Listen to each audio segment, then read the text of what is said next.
नमस्कार.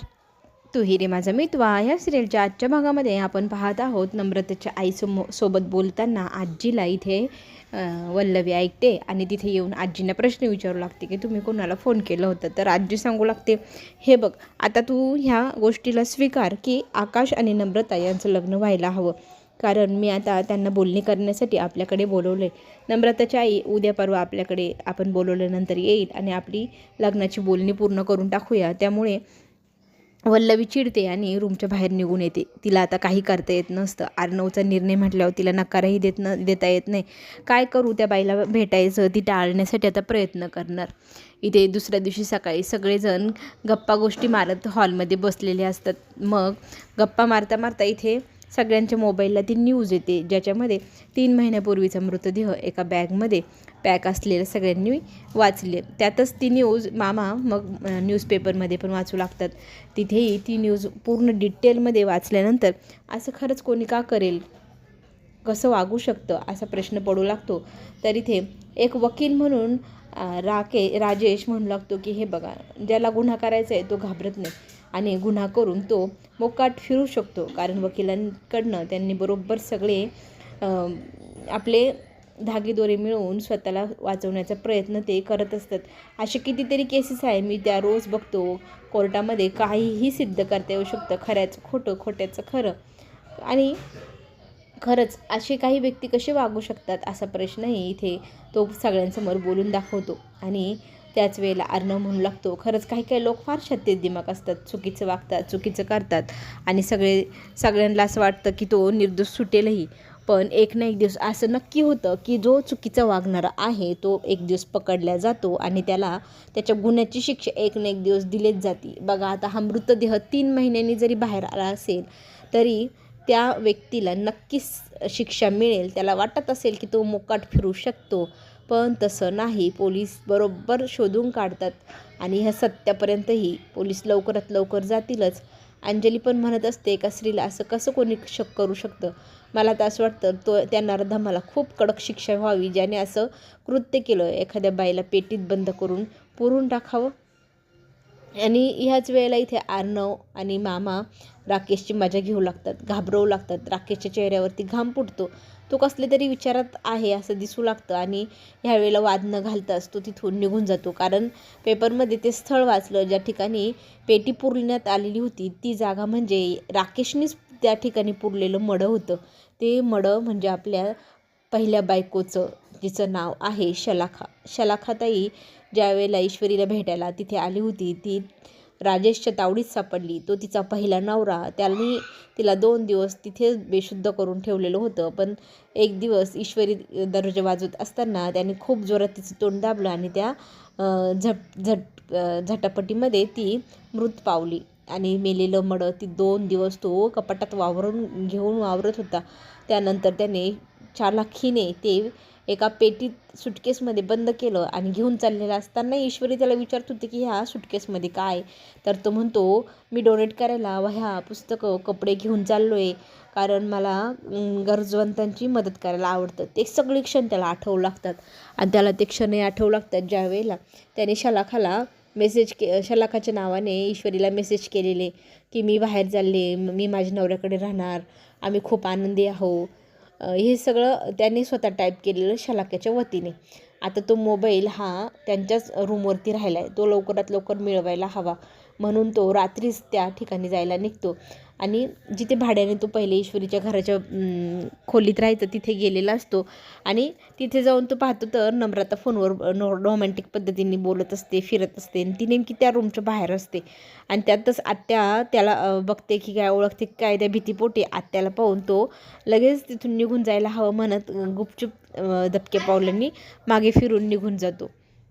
आणि तिकडे नम्रता फोनवर बोलत असते. इकडे मात्र लगेचच आत्याने राकेशला पाहिल्या ईश्वरीला फोन लावलेला असतो आणि म्हणते की इथे तो नराधम आला होता, त्याने ना खोलीच्या बाहेर चक्रा मारल्या आहे, त्या खोलीत काय असेल गं त्याच्यासाठी तो एवढा चक्रा मारतोय. हे ऐकल्यानंतर ईश्वरीला प्रश्न पडलाय की असं काय असेल त्या रूममध्ये त्याच्या वस्तू. आणि आत्या म्हणते मला ना त्याच्यावर जरा संशय येते, त्याचं वागणं संशयास्पद होतं, तो लपून छपून येण्याचा प्रयत्न करत होता, पण आम्हाला पाहिल्यानंतर तो पळून पण गेला आहे. तर ईश्वरीला आता हा सगळ्यात मोठा प्रश्न पडला आहे की राकेश जिजू त्या खोलीच्या बाहेर काय करत होते. आत्याने एवढी मोठी माहिती त्यांना सांगितली आहे. त्याच्याविषयी ती अर्णवशी बोलायला जाणार, त्याच वेळेला अर्णव फोनवरती बोलत असतो शिर्केंसोबत की लवकरात लवकर त्याची आयडी आपल्याला क्लिअर करायची आहे. तर कोण AB निगेटिव्ह ग्रुपवाली व्यक्ती असेल तर त्या व्यक्तीचं नाव शोधून काढा, कारण त्या कार्डवरती काहीच दिसत नाही, ID कार्डवरती नाव वगैरे, पण ब्लड ग्रुप दिसतोय. तर आपल्या स्टाफ मेंबरपैकी कुणाचं ब्लड ग्रुप AB निगेटिव्ह आहे का बघा म्हणून. तर तो शिर्के शोधत असतो. इथे अंजली ईश्वरी ना अर्णवशी बोलण्याचा प्रयत्न करत असते, पण अर्णव तिला वेगळीच गोष्ट सांगू लागतो की आपल्या कंपनीत अशी कोणी व्यक्ती होती का जी आता काही दिवसांपूर्वी आपल्याकडून सोडून गेली आहे, ही साडी ओळखती का तू. तर तो फोटो दाखवतो साडीचा. मग ती म्हणते अरे ही साडी, ही अशी साडीत आपल्या कंपनीत तिने कॅन्टीनमध्ये मी तिला आणलं होतं, ती शलाकाताई ती घालायची. तर तो म्हणतो आर यू शुअर. तर ती म्हणते हो, शलाकाताईच अशी साडी घालायची, मी स्वतः पाहिलं आहे, मला चांगलं आठवतं शलाकाताई ती साडी नेहमी घालायची. पण तुम्ही असं का विचारताय. तर इथे आता अर्णवला धक्का बसतो की शलाका कोण. तर ती सांगू लागते ती नाही का आपल्याकडे तिला मान मिळाला होता आपल्या चैत्रीचा आरतीचा. तर त्याला लगेच आठवलं, येस दॅट वन. मग ईश्वरी म्हणते की ती बिचारी मला कुठे सापडली आहे माहिती आहे तुम्हाला, मी तिला कामाला आपल्या कॅन्टीनच्या मावशींकडे लावलं, बिचारी खूप चांगली होती, पण आता गावी गेली आहे 2-3 महिन्यापूर्वी. तर इथे पोलिसांशी इथे अर्णव बोलू लागतो की अशी माहिती अशी मिळाली आहे. त्याच वेळेला अर्णवचा फोन लागत नाही म्हणून ईश्वरीच्या फोनवरती शिर्के फोन करून सांगतात की AB निगेटिव्ह ब्लड ग्रुप हा शलाखाचा आहे म्हणजे. मग आता ईश्वरी म्हणू लागते की शलाखाचा ब्लड ग्रुप पण शोधताय, हे काय प्रकरण चाललं आहे आज, हा कुठल्या विषयात हा अर्णव बोलतोय हे काय ईश्वरीला नीटचं कळे ना. तर ती त्याला क्लिअर करायला जाते की शिर्केंचा फोन होता, शलाकाताईचा ब्लड ग्रुप AB निगेटिव्ह होता असं त्यांनी सांगितलं आहे. तर त्याचं कारण विचारू लागते, काय प्रकार चालला आहे. तर अर्णव सांगू लागतो की पोलिसांना काल जी न्यूज आपण आज वाचलेली, काल त्यांना बॉडी मिळाली आहे एका सुटकेसमध्ये, आणि ती बॉडीचा जो ब्लड ग्रुप आहे तो AB निगेटिव्ह आहे. तिथे सात्विक कलेक्शनचं ID कार्ड होतं आणि ही साडी त्याच बाईच्या अंगावरची साडी होती असं म्हटल्यानंतर ईश्वरीला विश्वासच बसेना. तिच्या समोर डायरेक्ट शलाकाताईचा चेहरा दिसू लागतो. शलाकाच्या ताईच्या आठवणीने ती व्याकुळ होऊ लागते. ती म्हणते असं कसे शक्य आहे, शलाकाताई मला सांगून गेली की मी गावी चालले, 3 महिने झाले तिला जाऊन, नवरा तिच्याकडे परत आला, ती आनंदाने त्याच्यासोबत राहणार, एवढ्या सगळ्या गोष्टी तिने मला मेसेज करून सांगितलेल्या आहे, आणि तुम्ही म्हणते की ती हे जग सोडून गेली, शक्य नाही. पण अर्णव म्हणतो आता पोलीस आल्यावर आपल्याला कळेल, जर ही शक्य नाही तर आपल्याला शलाकाताईला शोधायलाच हवं. इथे ती गरगरायला लागतं म्हणून लगेच तिला अर्णव सावरतो आणि अर्णव तिला एका खुर्चीत बसवतो. तिला म्हणतो की तू शांत हो पहिले. ईश्वरी इथे ढसढसं रडू लागलेली असते. तिला फार वाईट वाटत असतं. खरंच शलाकाताईला कोणतरी मारून टाकला असेल का बिचारी. ती हे मुंबईमध्ये तिच्या नवऱ्याला शोधायला आली होती, तिचा नवरा तिला किती त्रास द्यायचा, हे सगळ्या गोष्टी आठवून तिला फार नकोसं होऊ लागतं. बिचाऱ्या ताईला किती सहन करावं लागलं, तिचं आयुष्य कसं होऊन गेलं आहे. शलाकाताईच्या आठवणीने तिचा जीव हुरहुर करू लागतो, रडू करू लागतो. मग ती रडत असताना आपल्या अर्णवला मिठी मारते की शलाकाताई आपल्याला सोडून कशी काय जाऊ शकते. खूप इमोशनल झालेली असते, रडत असते शलाकाताईच्या आठवणीने, आणि रडता रडता अर्णव तिला सावरू लागतो आणि अर्णव तिला शांत करून म्हणतो की हे बघ आता शांत हो, आता एक गोष्ट मला नीट आठवून सांग. तर ती त्याला सगळ्या गोष्टी, सगळे मोबाईलचे मेसेजेस दाखवू लागते. आणि दुसऱ्या दिवशी सकाळी इकडे मात्र राकेशला टेन्शन आलेलं असतं की त्याला खोलीत जाता आलं नाही, त्याचं सामान काढता आलेलं नाही शलाकाचं. त्याच वेळेला इथे अंजली त्याला स्वेटर्स दाखवत असते, आपल्या बाळासाठी घेऊ का हे सगळं सामान. तर तिच्यावरती जोरात हेपकावून येतो तो राकेश. चिडून तिला म्हणतो की काय तुझं सारखं दिसत नाही का मी टेन्शनमध्ये आहे. तर तिला वाईट वाटतं की सॉरी, मी तुम्हाला त्रास दिला का, मी जाते इथून. मग पुन्हा तो स्वतःला सावरतो म्हणतो, बोल काय म्हणतो ती, सॉरी मी ना वेगळ्याच टेन्शनमध्ये होतो म्हणून तुझ्यावरती रागवलं. मग ती विचारू लागते तुम्ही एवढं कसलं काळजी ते. तर तो सांगू लागतो की मी एक केस हारणार आहे, ती केस मला हारायची नाही, मला खूप टेन्शन आलं आहे, माझ्या विरुद्ध निकाल लागणार दिसतोय मला आणि ती केस मला काहीही करून जिंकायचीच आहे असं म्हणत तो तिच्याशी बोलू लागतो. तर ती म्हणते तुम्ही नक्की जिंकाल, अजिबात टेन्शन घेऊ नका. तो बाहेर जात असतो. बाहेर ना पोलीस आलेले असतात. ईश्वरी, अर्णव ह्या सगळ्या केसविषयी तिथे बोलू लागतात. पोलीस विचारू लागतात की शालकाताईला कुठून तुम्ही आणलेलं. तर ती सांगते रस्त्यावरती एक दिवस बाई मला रडताना भेटली.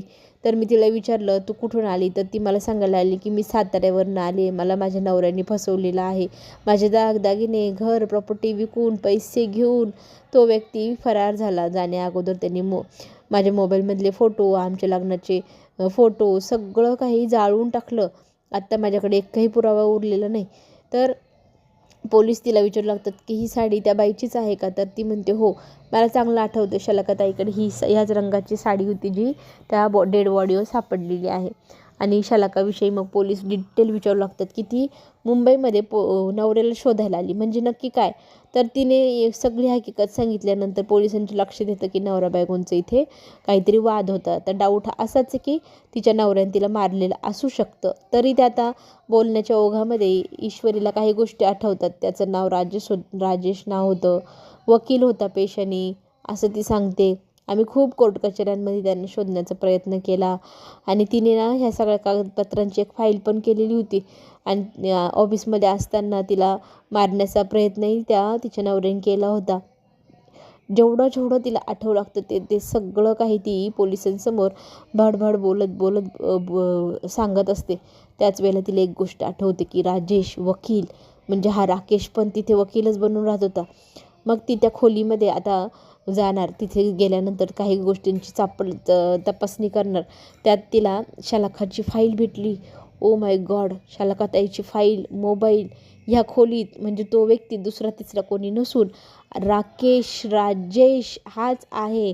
आत्ता काही राकेशची खेर नाही, कारण ईश्वरीने सत्य शोधून काढलेलं आहे. तिच्याकडे पुरावे पण मिळाले तिला आणि ती सगळ्यात पहिले घरी जाऊन अर्णवला हे सगळं सत्य सांगते. इथे राकेश ज्या वेळेला पोचतो त्यावेळेला इथे काहीही त्याला हाती लागत नाही, कारण अगोदरच ते सगळं ईश्वरी घेऊन गेलेले आहे. अर्णवला दाखवलेलं आहे तिने. आता अर्णव आणि ईश्वरी हे दोघंजणं मिळून राकेशला सक्त से सक्त सजा देऊ शकतील का, सगळ्यांसमोर हे सत्य आणू शकतील का. चला तर मग आपण पुन्हा भेटू नवीन माहितीसोबत. धन्यवाद.